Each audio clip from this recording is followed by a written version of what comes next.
Hello, everybody. Welcome back to the Golf on CBS preview show. Shane Bacon with Patrick McDonald. We got Hally Leadbetter later in the show. We got Justin Ray for 5 minutes on Justin Ray. But Patrick, I want to start with something. We've been doing a little bit of predictions. In golf, it's always kind of hard to dive into the prediction world.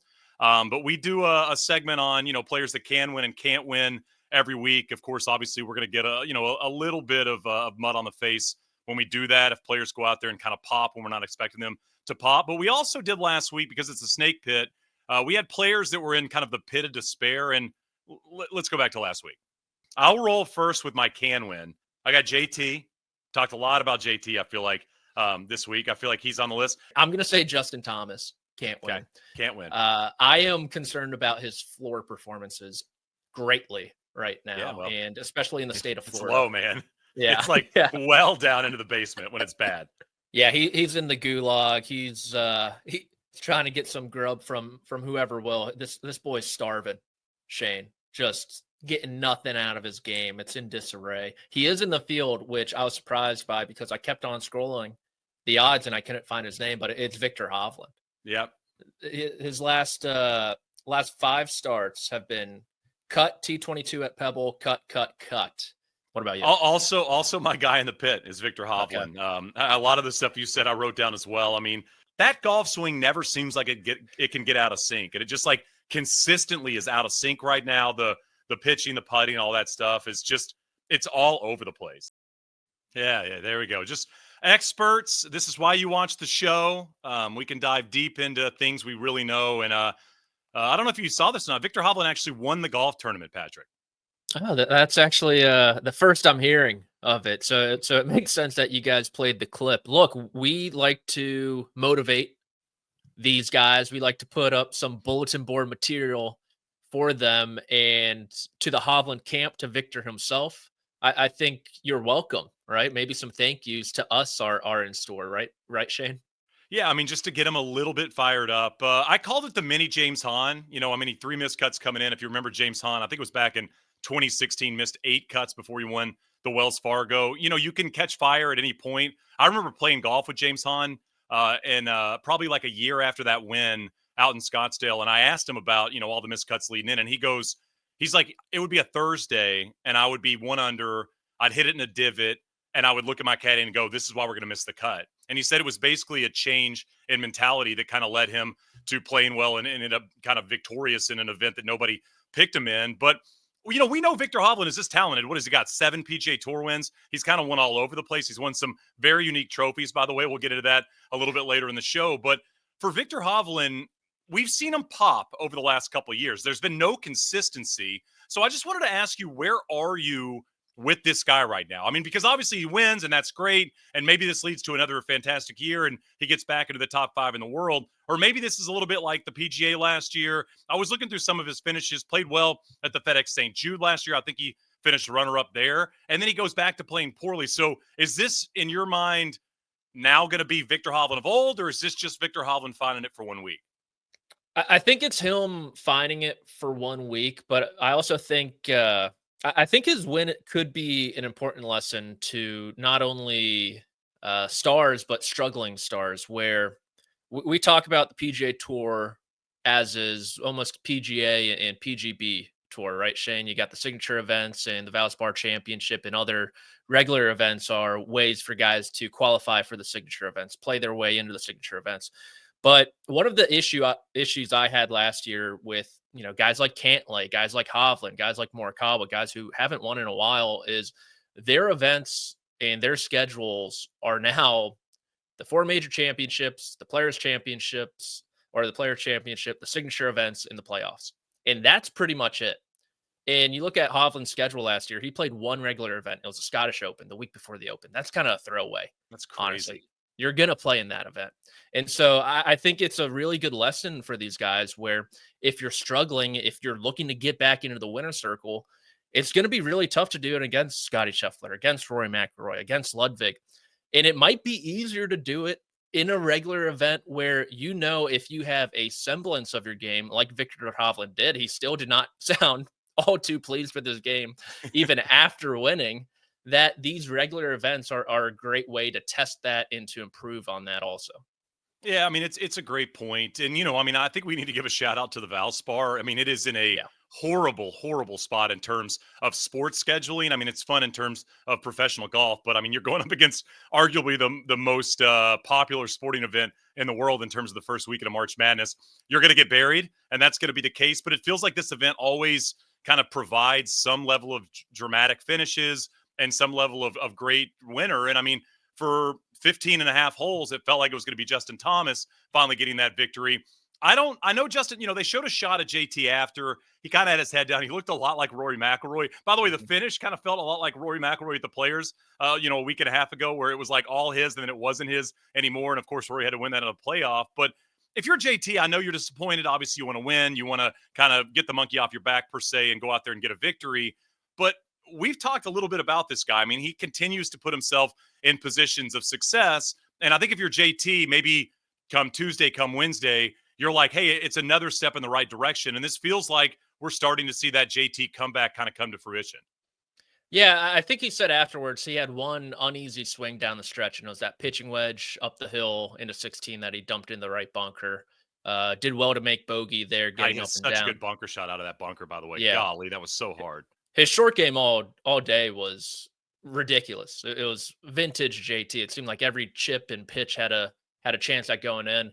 I looked to how these two players played the snake pick, Shane, and JT was on the tee there, 16, two-stroke lead, and I'm not doubting his ability to hit a little squeeze driver at all. I'm not doubting any of Justin Thomas's shot making abilities, but it's a curious choice. It's a very curious choice with how good of an iron player he is. Also, blast it left, make bogey, miss left on 18 again. Also, and so I think you hit the nail on the head where he'll be like, it was a great week. It was a great weekend in particular. But there might have been one or two course management mistakes down the stretch where maybe things were going a little fast that he'd like back. Yeah, I mean, the iron swings down the stretch were so good, and the driver swings were just simply not. And I mean, you bogey two of your last three holes, you're going to be disappointed.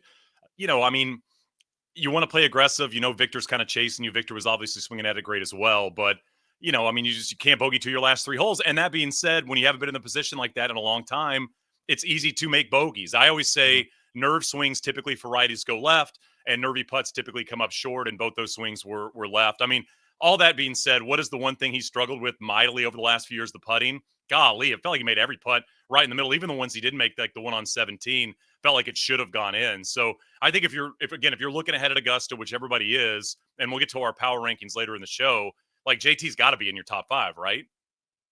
I'm not quite there with Okay, Justin okay. Thomas yet. Shane, I'll give you this. So since his win at Southern Hills, there have been 13 starts for JT in the Players and the Major Championships.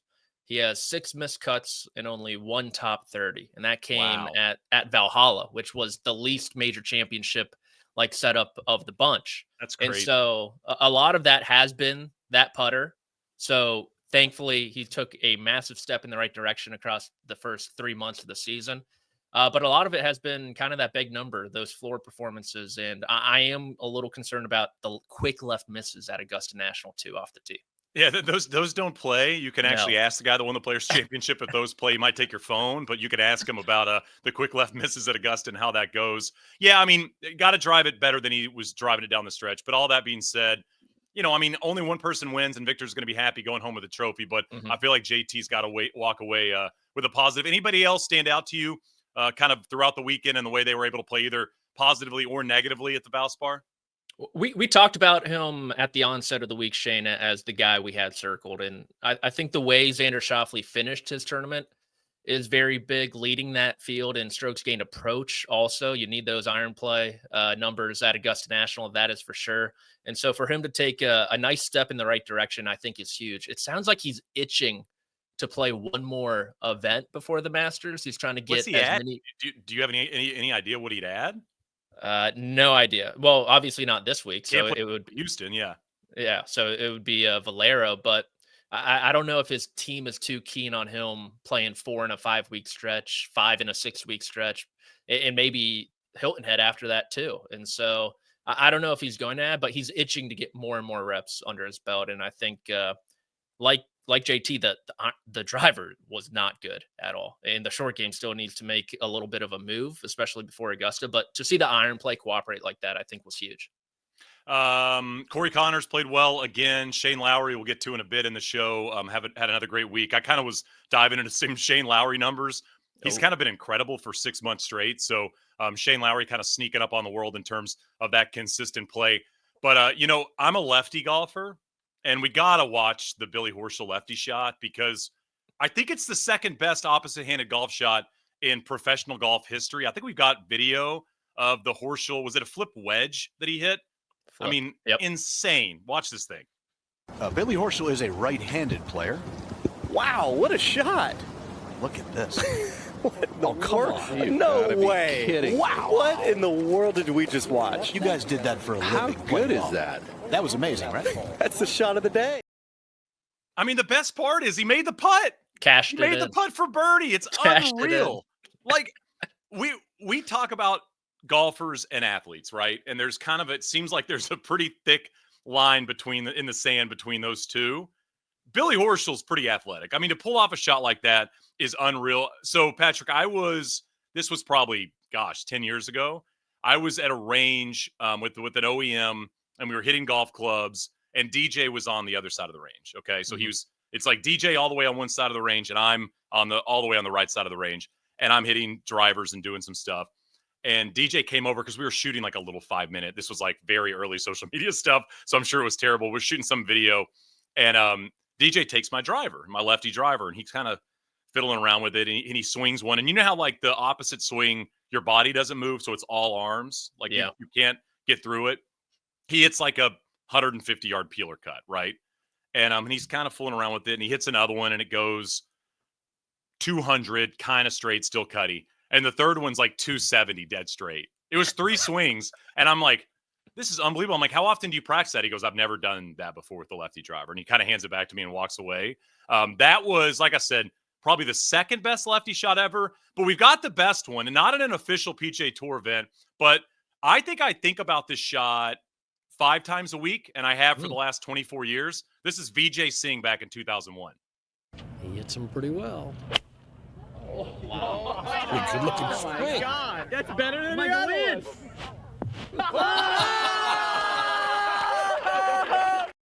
So that was the skills challenge. You remember the skills challenge? By the way, PGA Tour, bring the skills challenge back. It was awesome. But I think Vijay had wrapped it up, and he had one more ball left. And Vijay apparently is a scratch golfer, as a lefty. He grabbed Mike Weir's wedge, and obviously you saw nearly a hole-in-one. But, Horschel's going to be top 3 in terms of going the opposite way.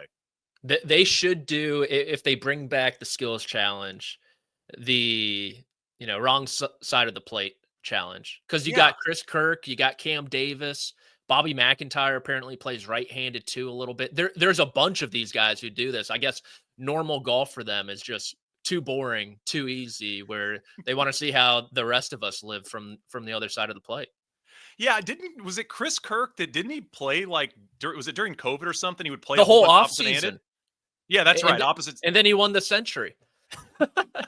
You're like, sure, whatever, man. I guess that works. I mean, shout out to Tron Carter going opposite-handed for like a whole year one time. But I'm assuming you practice it occasionally because you're just on the range and you're bored. But I've got to find out a little more about the Billy Horschel shot because it was a great swing and obviously it was a great result. And I love that he made the putt. It was kind of like when Tiger picked that 3-iron out of the bunker. What was that? Was that the PGA Championship when he did that, when he was in that left bunker and everybody calls it the best shot he ever hit? And he made the putt after. I think Kratzer was on the call, and he said that's the best golf shot I've ever seen in my life. And Tiger always says that's the best one he ever hit. But he made like the 30-footer. You got to kind of pay those things off. But good week, good Valspar. Like I said, tough spot in the schedule. But Florida, man, what's your highlight of the Florida swing? Do you have one? Wow, highlight of the Florida swing. I actually wrote for .com my Florida swing awards today. There was an 11th hour submission by Tiger Woods last night that was hard to look past. But honestly, maybe the weirdest social post in Tiger history. And this guy once wore like a Santa face and called himself whatever, Mac Daddy Tiger Santa or whatever. So like to top that is a tough situation in terms of that. Yeah, love is in the air, right? I love So happy for the cat. Always still moving the needle, clearly. I mean, we had Horschel one day. He guided a gator back into the water with a 60-degree That's a great wedge. point. Great And point. then Cody and then Gribble, shout out. then he blasted the setup at PGA National. So he was my Florida man of the year. So I'll just say that there were a ton of moments though between that, everything that happened at the Players, Morikawa going after the media. It was fun. The Florida swing delivered, I thought. Yeah, and of course now we're in that weird. It's so funny, you go West Coast and then you go to Florida, and you have this kind of weird 2 week stretch or whatever before the Masters where they're like, "Where should we go?" And it's like, well, Texas, obviously, that makes the most sense in between these events. We're gonna get to the Houston Open in a bit. Obviously, it's an awesome golf course, and it's got a pretty polished field as well. But we got Justin Ray coming up, we got Hally Leadbetter coming up, we got Masters power rankings coming up, and then we've got an extra power ranking we're gonna dive into. All right, it is Masters power ranking times. Everybody's favorite power rankings potentially in all of golf. Hally Leadbetter is with us, by the way. Hally, who I mean, if you have a phone, you know who Hally Leadbetter is. But Hally, you just launched a new business. Can you just tell us like a 20-second pitch on it? I did. Shane, I'm in my entrepreneurial era right now.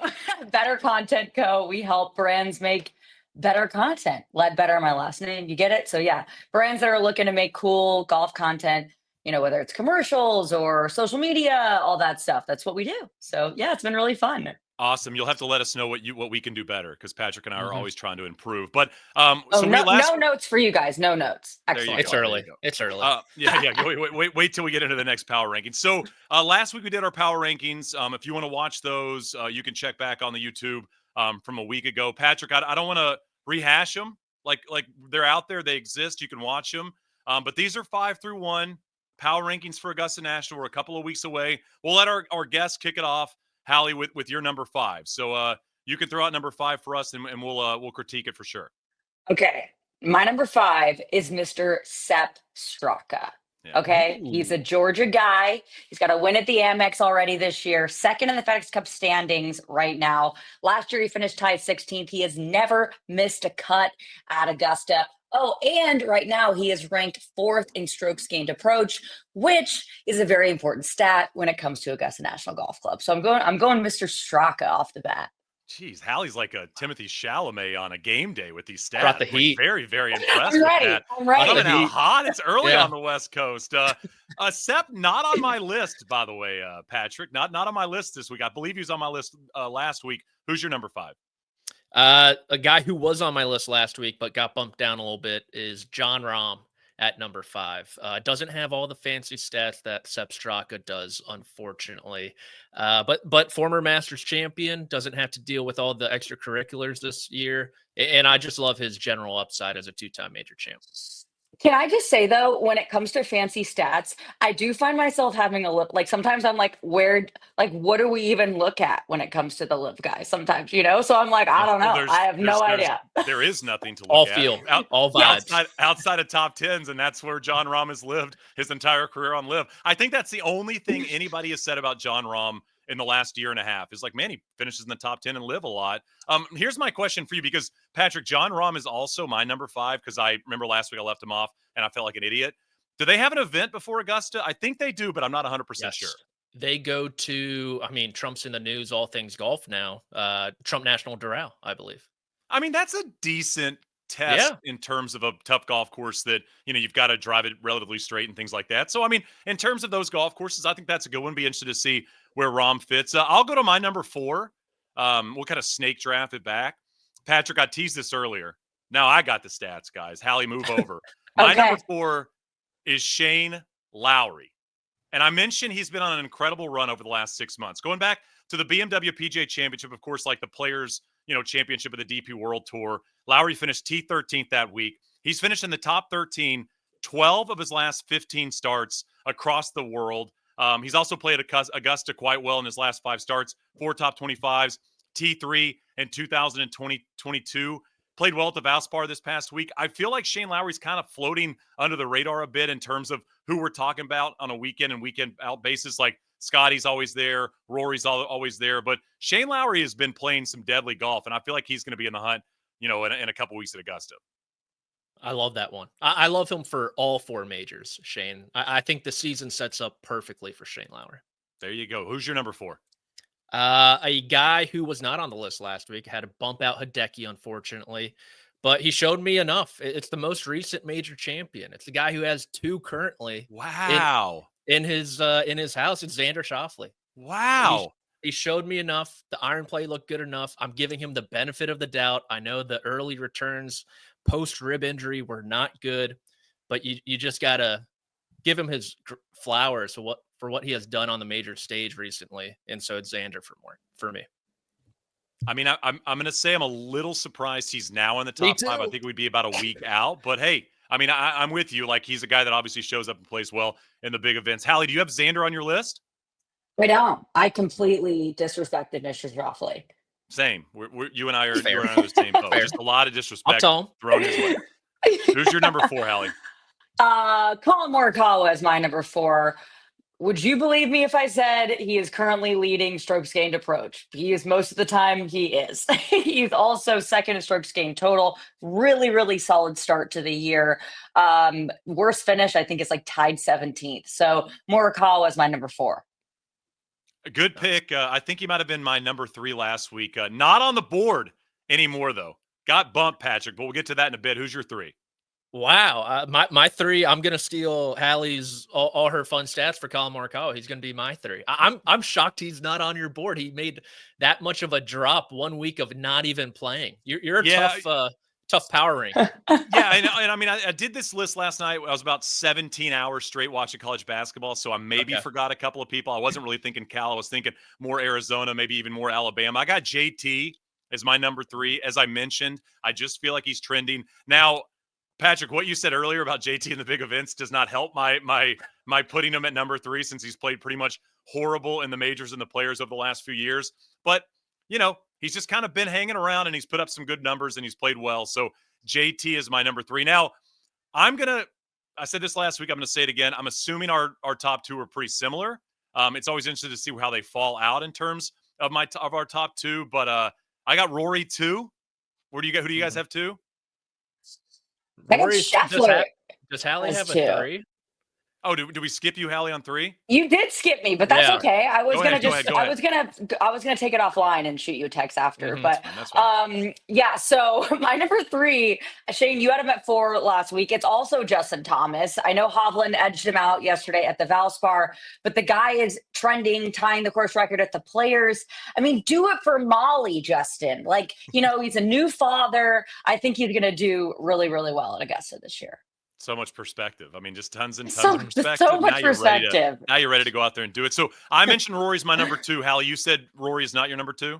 No, Scotty's my number 2. And I feel like instead of all of the positive stats that we've been having to use to justify why guys are in our top 5, I'm using my stats purely, or my numbers here purely, to justify why he is not my number 1. And that is when he won last year, he'd already won twice going to Augusta. And when he won in 2022, he'd already won 3 times going into the Masters. So I just think that with the hand, it's just not, I don't think he's going to get a 3rd ring jacket this year. Patrick, is he still 1 for you? He's still 1, and Rory is still 2. Yeah. It's tough to put Rory with how much he has on the line at number 1 with how much he likes to change stuff before Augusta. So sticking with Scheffler at 1 and Rory 2. I'm the same. I got Rory 2. I got Scotty 1. As long as he's not doing any cooking, I feel like I'm going to leave him number 1 until we get there. I also feel like, and we'll get to picks in a bit, I think he's going to change what Hallie had mentioned about not winning this week in Houston. Now, the more important power rankings, I think, and Patrick, this was your idea. Viktor Hovland won on Sunday, and I think 7 PGA Tour wins for Viktor Hovland. But the trophies that Viktor Hovland has won in his career, like, these are all-time trophies. I mean, look at this. Josh, our producer, putting this together. Is that Mayakoba in the middle? That trophy's epic. I'm not a huge memorial guy. I think the trophy's okay. It's a classic trophy. But, I mean, look across the board. All of these are awesome. A couple that he's won that aren't on this list, like he's won on the DP World Tour. Trophy's sick. One of the ones on my list that he's won is sick. But this got us thinking the best trophies on the PGA Tour. And this does not include major championships. So the majors are out. President's Cup's out. Ryder Cup is out. These are just PGA Tour events. And we'll start with our guest again, Hallie. Your number 5 best PGA Tour trophy. You guys, I prepped more for this section than the last power ranking. Oh, I'll be same, honest. Good. Number 5, I am going with the Century Tournament of Champions, the Wave. It's a 35-pound glass wave with a humpback whale tail. I mean, 10 different guys. It took 10 different artists to make this hand-blown glass. Like, how cool is that? It's awesome. I mean, it's actually, I'm like, how does that thing weigh 35 pounds? That is crazy. That is a very dense trophy. I mean, it's on my list as well, and I wrote about this. There's no chance I'd get this home in one piece. Like, Oh my this goodness. thing is for That's a good sure point. breaking on the airplane. There's no way that I'm returning home and this thing still looks like that. But I'm with you. The trophy is epic. Hideki looks great holding it. Obviously, it kind of fits the vibe as well. Great call, and also incredible stats. Like, those were better than your Sepp Yeah. Straka stats. So very impressive there. Patrick, I'll go to you on your number 5. Yeah, I do have the Century on my list also, but my 5 is the Farmers Insurance Open, the Torrey Pines Tree. I love how it has to do with the course and not necessarily the sponsor. I feel like most times it has to do with the sponsor.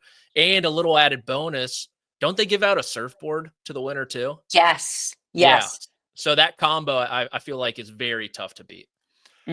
Almost made my list. It was just off. I'm with you, and I think you make a great point. The fact that it's not sponsor driven, a lot of the great trophies across the PGA Tour, like the wine barrel for the Safeway back in the day, that goes away, obviously, the moment the sponsor changes. And the fact that this can kind of stay as the trophy is a great call. Now, my number 5, I think, is going to be a bit controversial because it's really not a very good looking trophy when you first see it. I kind of used to hate it, and now I think I'm in love with it. It's the Rocket Mortgage Trophy. And I think the reason it's number 5 is because it has like a base and you can take the trophy out and hold it up. Patrick, before we got going, I think you said Bryson made this trophy. Like, this was all Bryson's doing. But see, like, you take the metal T thing out and you can hold it up. Like, I feel like my kids would play with that. But I don't know. I just think it's weird and kind of goofy, and it's unique. So I don't know. You guys might hate it, but I think it's kind of cool. It's different. I think it is really cool. Yeah. I mean, Yeah, I overlooked that one. That's awesome. yeah, I mean, it's okay to overlook it. Again, I think if you're flashing through trophy picks, you're not going to pick this one up. But functionality-wise, I think it's kind of cool. My number 4 is the Players. I don't know if it's on your list or not. Been through a few different iterations of trophies. You remember, I think they did the Tiffany Crystal for a while. And now it's just kind of iconic Players-looking trophy. There it is. It's like, what trophy it is when you see it, and it's going to be around for a long time. Is it on your list? No. Not on my list. Didn't Not on make my list. either list. Wow. No. Okay. I thought about it. Remember when they used to have those videos and they would animate it? That was really fun. I like that. Yeah, shout out. Yeah, Gold I Boy. got a close look this year. It kind of looks like Monahan. There's some Monahan to that face of that trophy. Is that like the Kohler logo that's not actually Kohler, but it is really Kohler? Yeah, I exactly. think that's a good call. Patrick, what's your number 4?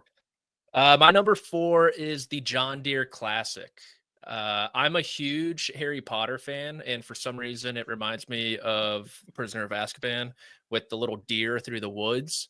And I think all in all, it's just a great trophy with the deer and a little bit of the golf course too. So made my number 4. I love that. That was also my number 4. I like to imagine, though, what if this deer was to scale? Like, what if this was the size, because that's a very small green and a very large deer. So I thought, I was like, huh. Deer's like 4 times the green size. Yeah, it's a great point. Or just make the entire trophy like life size, and you could put it in your front yard. I mean, I think. Yeah. There you go. Well, I think Robin Williams, RIP, used to have a full-size dinosaur in his front yard in San Francisco. So you can kind of lean into that. I didn't have this on my list, but now I feel like I should. That's a very good one. Hally, what's your what are we at? Number 3? Number 3 was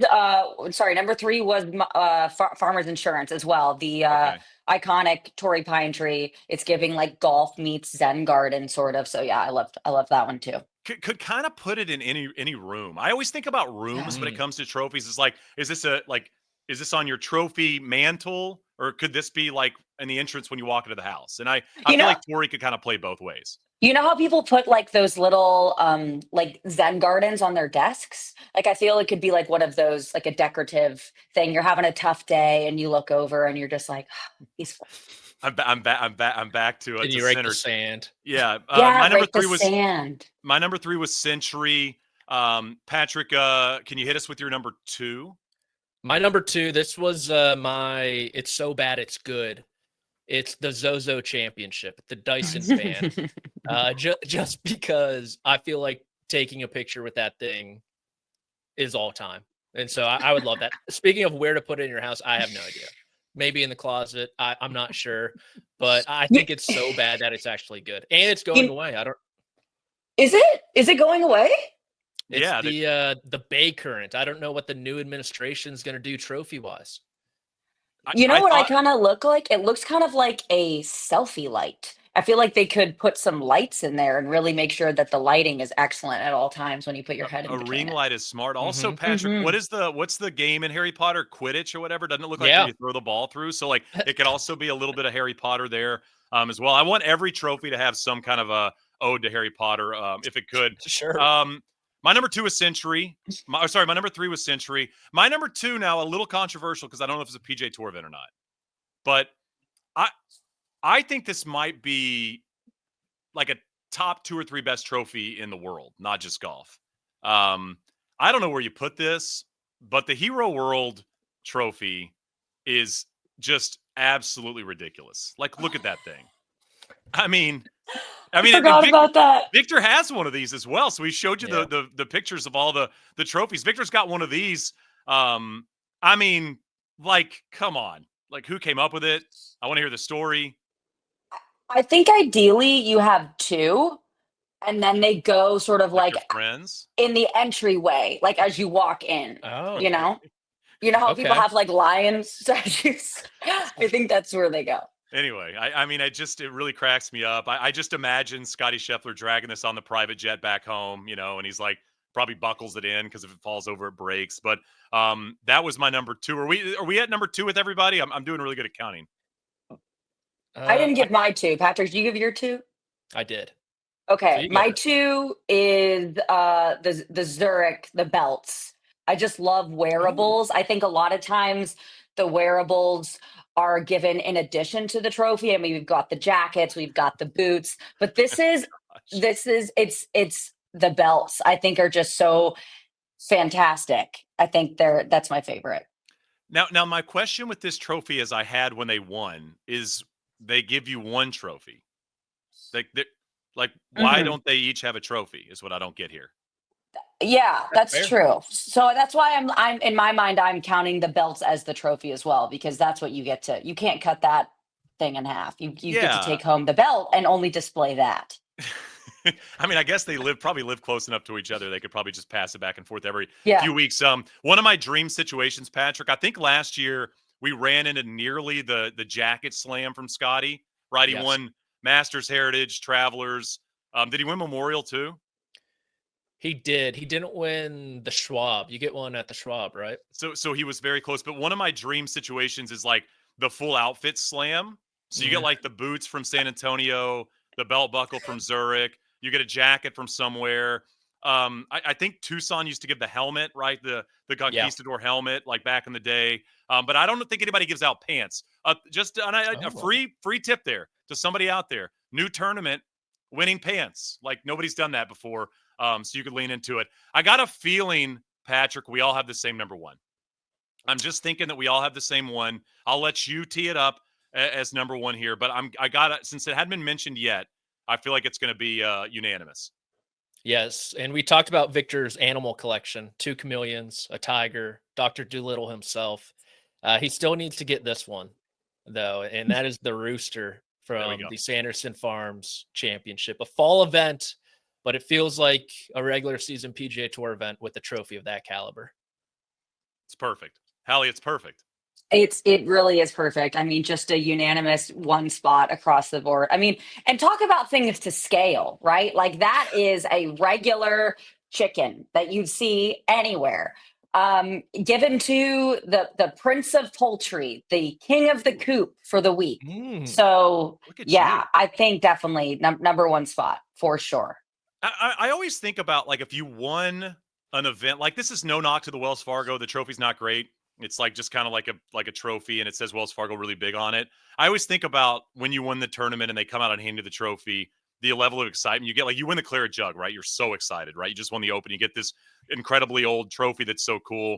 The Mexico Open trophy, Patrick, I think I sent an image to you yesterday. Like, it's like 4 times the size of the Wanamaker. Like, I can't believe it's that massive. Like, that would be cool to get.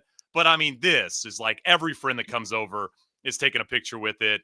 You're laughing about it. You're reminiscing about it. Kids love it. I'm sure your grandparents love it. Like, perfect. 10 out of 10, no notes. Sanderson Farms, you guys have nailed it. Yeah, absolutely perfect. I think it's funny the Mexico Open one's so big because it was just reintroduced onto the calendar a few years ago. Also, and it's got like these enormous nameplates for winners. My only thinking is, I guess it's the same trophy that had been around throughout its history, and they just leaned into it on the PGA Tour side. But Hally, if you ever want a good chuckle, look it up, because I mean, like, it barely looks like you can pick it up. You know, like, I don't know if some of the smaller PGA Tour winners could actually lift that bad boy. But this was fun. I mean, I think this was so fun. I think at some point this year we should come back and do like historical ones, like ones that maybe aren't around anymore. I mean, look at that. Oh my goodness. Golly, if you put a couple of beers in that, you are not picking it up. I'm sorry. That is that thing is going to be hefty. But a very cool picture there. Way to go on that image. And how about our crew? I mean, Josh just crushing it, pulling that up. Hally, we appreciate the time. We'll have you back on soon. And yeah, congrats on the new business and everything that's going on. Are you home for a bit, or are you going to be on the road like literally like the next day, because you were just at Sage Valley?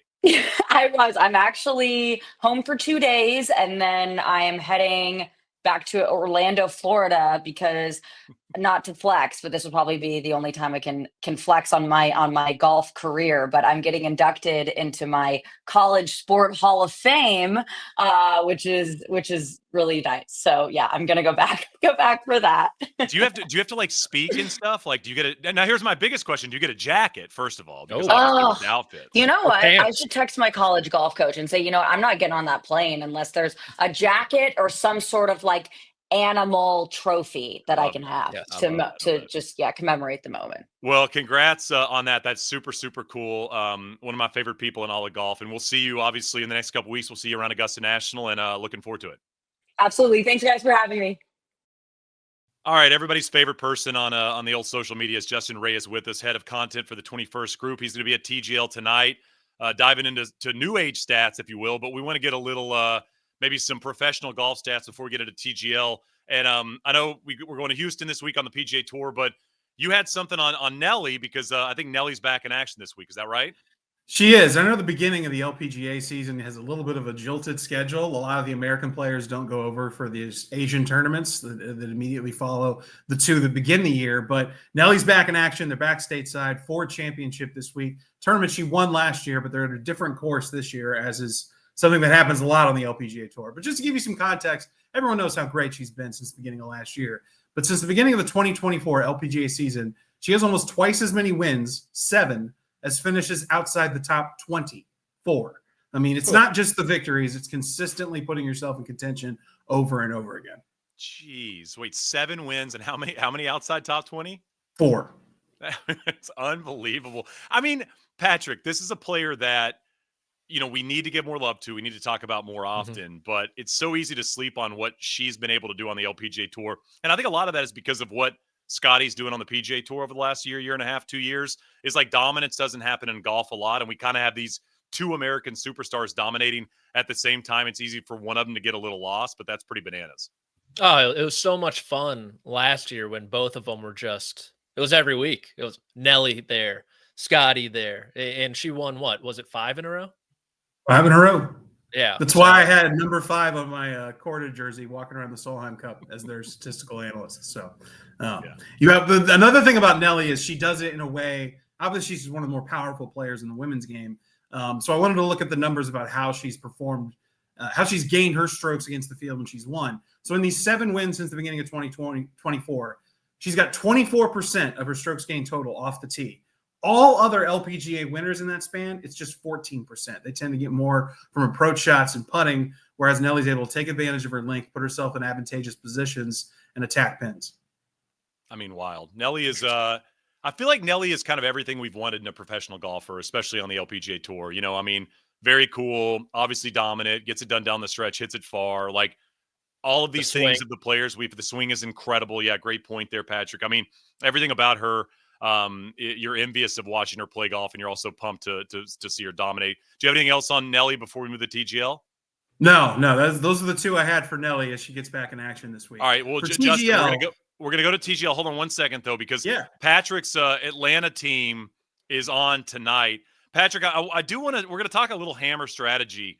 Yes. This graphic though caught my eye. I just wanted you to see. Sometimes we take it a little too far with social media, so I'd like you to comment on whatever's happening here. What is that? Look, we're excited. We're in the championship, obviously.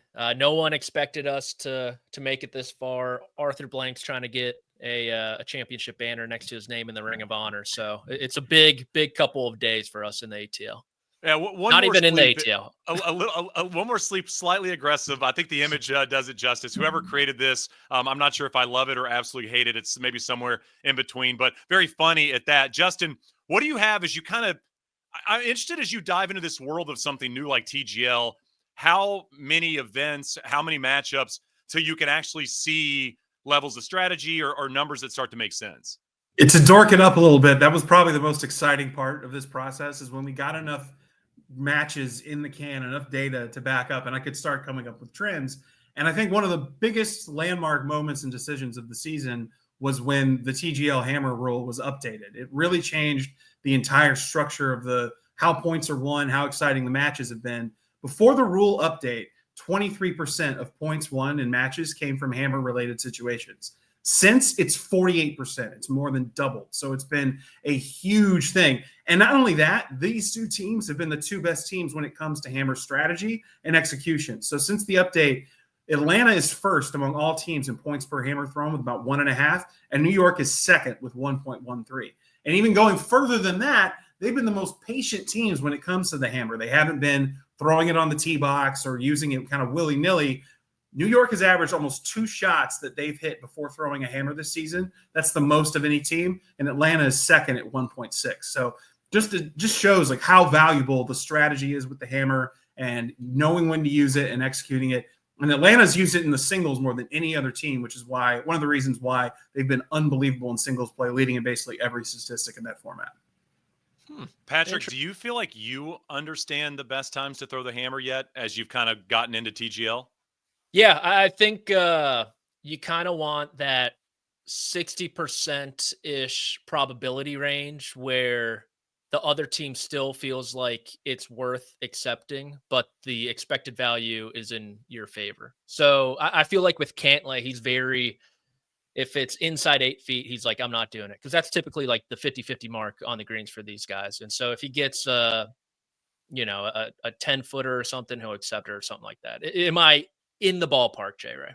Yeah, for sure. I mean, there's that delicate line you're trying to balance. Like you don't want to, there's a lot of situations where, for example, Los Angeles and the Bay have thrown the hammer and it's wasted essentially because you're losing the potential later for a 2 or 3 point swing when, you likely were going to win that 1 point anyway, based on the situation they were in. So it's a delicate line. I know teams are probably going to get more and more analytically inclined and advanced in their strategies moving forward as we go to the 2026 season. But these two teams in the finals have been the most effective when it comes to hammer usage all season.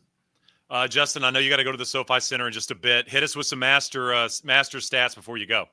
Okay, so Scotty Scheffler, he's played 5 Masters, racked up nearly 54 strokes gained total in the first 5 years of his Masters career. Incredibly impressive, most of any player. You don't have to go back very far, though, to find a player who in their first 5 Masters starts give me Jordan, baby. More dominant. Jordan Spieth, 2014 to 2019, 65 strokes gained total, 11 more than what Scotty's done in that span. So that just gives you some perspective about how ridiculous Jordan's beginning of his Masters career was. The runner-up to Bubba, then the blowout win, and then we all know what happened in 2016 as well. But then he also had a big surge to finish in 2018, and he's had an unbelievable run. And then I want to give you one more as we start looking at, everyone wants picks or tips on who to pick to win the Masters, right? So we've got 2 more PGA Tour events, 1 live event until the Masters gets going. Of the last 13 Masters champions in April, I'm throwing out DJ in the fall because it's such an anomaly, 11 had multiple top 10 finishes in the season entering that week, and the average is 3.2. So top 10's notable numbers in 2025. JT has 4, Morikawa 3, Lowry 3, Ludwig 2, Cantlay 2. But then you look at guys who don't have any or just one. Tommy Fleetwood only has one. Xander Schauffele doesn't have any. I know he missed a lot of time. Wyndham Clark doesn't have any. Hovland won, but it's his only top 10 finish. So it just gives you a little bit of perspective on what kind of form you want to look for if you're trying to whittle down your list of potential winners at Augusta National coming up. Got to have some level of good play coming in. I'd love you maybe next week to let us know victories wise as well coming in, because I'd love to know players like over the last 15, 20 Masters that have a victory coming in, because Hally Leadbetter was on with us and she was talking a little bit about, winning in terms of Scottie Scheffler at the Masters. I mean, he's has 5 wins before the Masters combined in his 2 previous victories there. So obviously winning important as well. Jay Ray, go enjoy TGL tonight. Excited to check in with you next week, and always appreciate the time. Thanks, guys.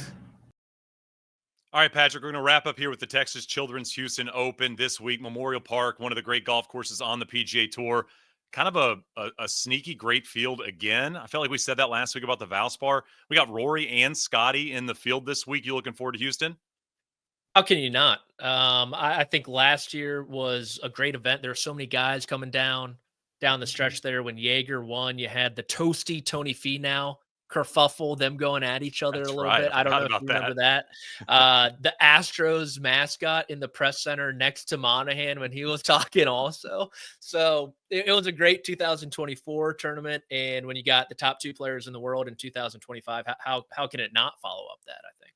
Yeah, it feels like a golf course that's a great test. I kind of feel like this run has been like that. I mean, you think about Bay Hill, always tough. Players, always tough. Depending on if it's soft or not. I mean, these guys can rip it up when it's soft, but it can play tough, especially when the winds get up. Valspar, always tough. And then Houston is tough as well. I feel like it's great prep in terms of going to Augusta National. I mean, Phil was famous always for playing Houston the week before the Masters, kind of in his prime. But it just, like, you want to go out there and play a golf course that's going to beat you up a bit, because that tests the best parts of your game. I mean, it's long, you've got to hit it straight. You kind of got to put it in the right place, and it tests the short game. I feel like if you're a real quote unquote contender at Augusta National, you should add this on the schedule. I totally agree, especially with some of the short game shots that you're going to be faced with this week. There's some tight runoff areas where you got to be really finite and precise with your wedge shots. And I look back when they moved to Memorial Park. I think it was in 2021. It was in the fall that year, but right before the Masters also, just because of what was going on and everything. Or no, it wasn't. But DJ's played well here also. Matsuyama's played well here. Brooks has played well here. He was a golf course player consultant for this one. And then obviously you have Scheffler, who's had a great run of form here, but without a win.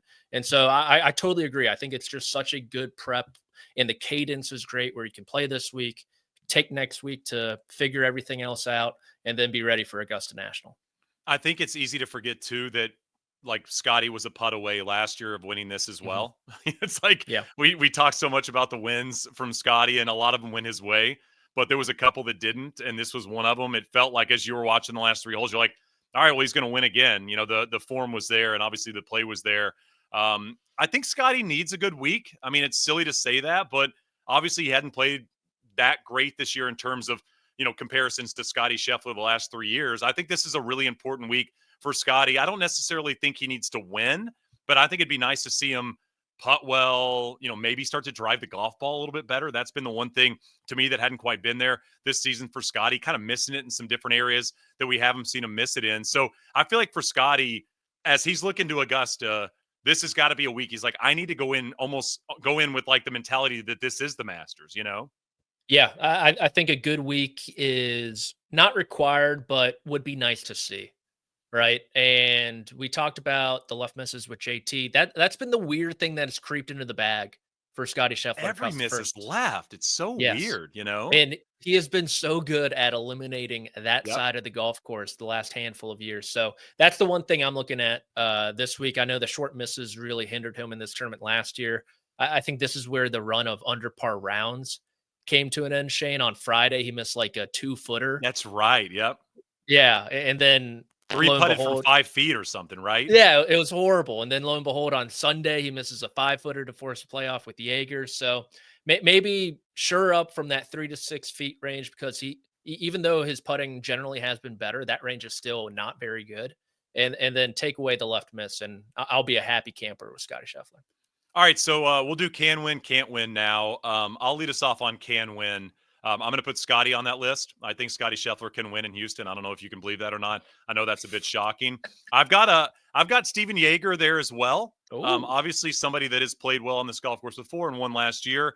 Has had some solid finishes this season here and there, and I feel like Steven Yeager is just somebody I'm going to put on the list and see what he can do. Kind of one of those guys that like plays. It feels like he plays tough non-major golf courses well. So I have Yeager there. And I'm going to keep putting Michael Kim on my can win list until he wins. So those are my three. Okay. I kind of have a different list. I have a will win, and that is Scotty Scheffler. Well, it almost needs to change. Like it needs to be will win Scotty, and then might finish second. But so can win Scheffler definitely tops that list. I will say I think Rory McIlroy can win just because he has been the king of peaking a hair too soon during this decade of major droughtage. You look, Shane, I was looking at all his returns to previous sites of where he won majors. So you think about Kiowa, and he has won in his final start before Kiowa, Valhalla, and Liverpool. He won in the final before all those tournaments. So king of peaking too soon. Would not be surprised if he can win. And then I'm going to go down the list a little bit. I think Maverick McNeely can win this week. I like what he's doing with Scotty Ham, hitting little fluttery cuts out there. And I know the Florida swing wasn't what he expected, but coming off a great West Coast swing, I think he gets back on the wagon.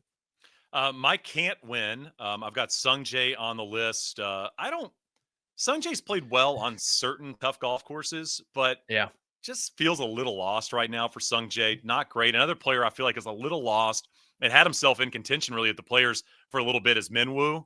Not sure if this is a great Minwoo golf course in my opinion. And then my can't win, my last guy's Rory. Simply because I don't think you win the two starts headed in. Now, I know he did that before, and I mean, you mentioned it. I think it was it was at the PGA of 2014. He won the two previous starts headed into that one. I don't think you want to win the two previous starts headed in. I don't think you want that level of hype. I mean, if you're Rory finishing 8th, I think this week would be great. But I think in terms of me hoping Rory wins the Masters, I'm going to lean on the can't win just because I think if he goes win at the Players, win in Houston, I don't see 3 in a row for Rory considering that level of hype that's going to follow that. Totally fair.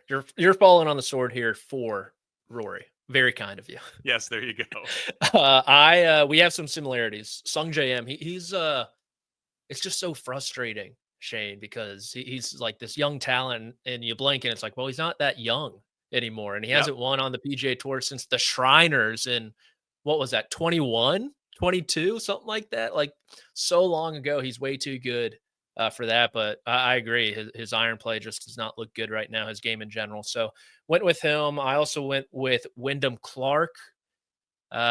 Just feel Wyndham Clark, it's either going to be a miscut or he's in contention. It feels like one way or another. I'm either going to look smart or very dumb. And then Keith Mitchell also, I don't think he can win. So a bunch of guys who are very talented and have that upside, but just can't seem to get it going right now. Who is your pick? Who is winning this week? You already said it, I think. It's Scotty Scheffler. He's getting it done. We're going to have Rory winning, 2 tournaments early, Scheffler winning the latest one, headed into Augusta, and Rahm's going to win at Doral. So we get all the big boys feasting. Kind of need it. I just feel like if Scotty somehow did win this week, the hype had been a little quiet. I think Rory obviously, kind of takes up so much oxygen in the room, but so many of these big names weren't doing a lot. And I think Scotty winning would do a lot in terms of leading up to the Masters, especially since Tiger's not going to be in the field, and he obviously takes up a lot of oxygen as well in that world of his. I got Scotty winning as well.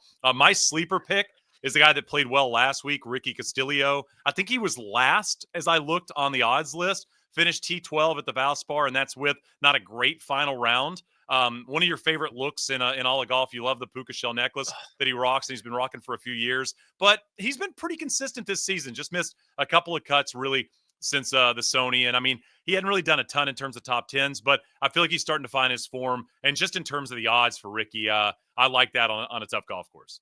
And look, I know we started this episode with some bad takes a la Viktor Hovland, Shane, but you had Bud Colley figured out to a T. Let's not forget about that either. Almost coming down the stretch there. Sleeper on Sunday. pick and it was hanging around. They got the interview after. I mean, Got look at the that interview. look, by the way. How can you look cooler? The Puka, perpetual spring breaker. absolutely unbuttoned shirt. You got the glasses on. I don't think you can add anything else. I think that's all the flair you can rock. Yeah, I'm surprised he's going to Houston and not PCB this weekend, Shane. I'll tell you that much. My sleeper, also a vibey guy, and I mentioned him already. And this pick's all vibes. I saw what he did at the Players Championship practice round, mind you, and I was hooked. So it's Alejandro Tosti for me. Toasty, baby. Yeah, just had a chance at this tournament last year. Absolutely pounds the golf ball, which this golf course can let you feast with the driver. So I'm going with Tosti. Toasty is a great sleeper pick. I always love when Toasty's kind of hanging around and in the hunt. And that's Houston. And then we go Houston. What do we go? San Antonio, and then we're there, right? Is that the lineup? Then we're there, just like that. Golly, a couple weeks away from the biggest week in all of golf. Very excited to get there. Patrick, always appreciate the time. If you like the show, tell your friends. You can subscribe to it on YouTube. Like the episode as well. I think that's what all the kids tell you to do. I don't know. I'm an old guy that's look, there you go. Smash that like button. That's what you're supposed to do. You smash it as hard as you can. That's Patrick. I'm Shane. This is the Golf on CBS preview show.